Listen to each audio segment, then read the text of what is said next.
So if ever there are any kind of big changes of in or out in your life, obviously divorce or whatever, every time you have to do this. I did a series a couple weeks ago on divorcing, on women divorcing. And so I talked about the first thing you always have to do is who's on your beneficiary list if you have that spouse on there.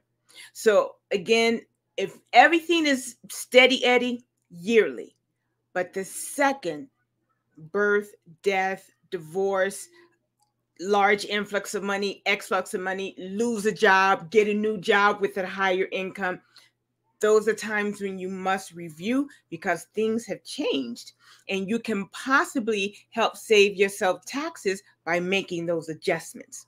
So yearly, unless things have changed, and then immediately. That's really great information, because I know that there have been people, I've heard some nightmare stories about people who did not do that. And if something should happen to their home, they didn't have enough money to rebuild or to recoup their information. One of the things that we talked about when we first started today, and I highly suggest if you've missed anything that you please go back and rewatch this. Matter of fact, I want to make sure that you know who you're listening to, because you have some great information here for you to get started on, even if you're just thinking of home ownership, how you can leverage this towards your generational wealth. You are watching Fly Nubian Money, and we help you master your mindset and maximize your money. We're here Monday through Friday at 1 p.m. I always want to say Pacific because I'm all over the place, Eastern Standard Time. So you can calculate wherever you are. I am joined by some awesome queens today, Madonna, Athena, Minister Connie, and myself. We are talking about home ownership, and you never want to miss any of our episodes. We talk about some really key information. So you want to make sure you text the word Queens, QUEENS, to 87948 so that you'll receive notice when we go live and any other things that we have for you. Sometimes you get special little gifts when you text that. So make sure that you like and subscribe and text that number. So one of the things that we talked about when we first came on is some major challenges for women purchasing a home, or for anyone buying a home, but especially in our communities. And one of the things is affordability and housing costs. And the first thing people think of is usually single family homes. And there is a difference between single family and multifamily.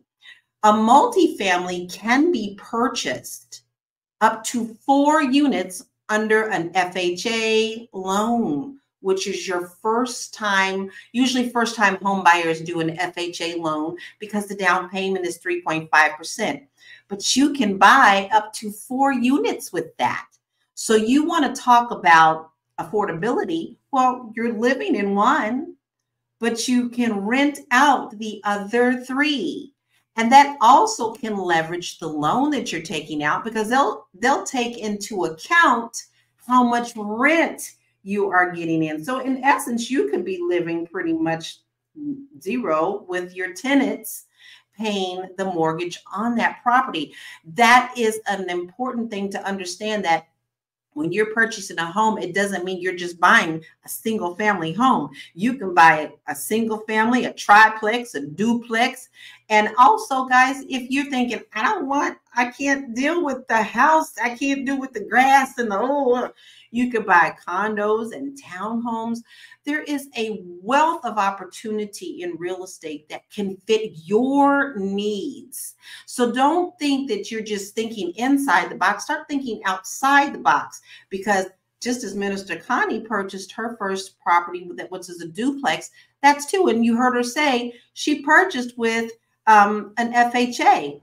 So Minister Connie, when you purchased with that FHA, how long did you own that property? Do you still own that property? And how long did you hold it if you sold it? I held that property for probably 10 years.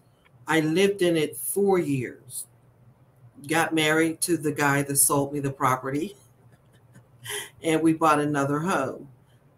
But I also had bought a fourplex, my next property, and that had two. I put my business in there, so I had my businesses on the first floor of each side, and then I rented out the apartments on each other side. So I was getting in 4 incomes off of the fourplex. So it was great. And how I bought that